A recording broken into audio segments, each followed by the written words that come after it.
આંધ્રપ્રદેશના પ્રસિદ્ધ તિરુપતિ દેવસ્થાનમ હેઠળના શ્રી ગોવિંદરાજા સ્વામી મંદિરમાં ગત રાત્રે ભારે અફરાતફરી મચી ગઈ. એક શખ્સ નશાની હાલતમાં મંદિરની દિવાલ કૂદીને અંદર ઘૂસી ગયો અને સીધો ગોપુરમ એટલે કે મંદિરના શિખર પર ચડી ગયો. એટલું જ નહીં, તેણે શિખર પરના કળશ ખેંચવાનો પણ પ્રયાસ કર્યો. ઘટનાની જાણ થતાં જ પોલીસ અને ફાયર વિભાગની ટીમ ઘટના સ્થળે દોડી આવી હતી. લગભગ 3 કલાક સુધી ચાલેલા હાઈ વોલ્ટેજ ડ્રામામાં આ શખ્સે નીચે ઉતરવા માટે એવી શરત મૂકી કે સાંભળીને સૌ કોઈ દંગ રહી ગયા. તેણે નીચે ઉતરવા બદલ દારૂની માંગણી કરી. આખરે ફાયર વિભાગે ભારે જહેમત બાદ તેને સુરક્ષિત નીચે ઉતારી પોલીસ કસ્ટડીમાં લીધો.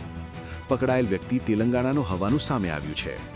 ધાર્મિક સ્થળો પર આવી સુરક્ષા ચૂક અને નશાખોરોની હરકતો વિશે તમારો મત કોમેન્ટમાં જણાવો અને આવી જ લેટેસ્ટ અપડેટ્સ માટે અમને ફોલો કરો.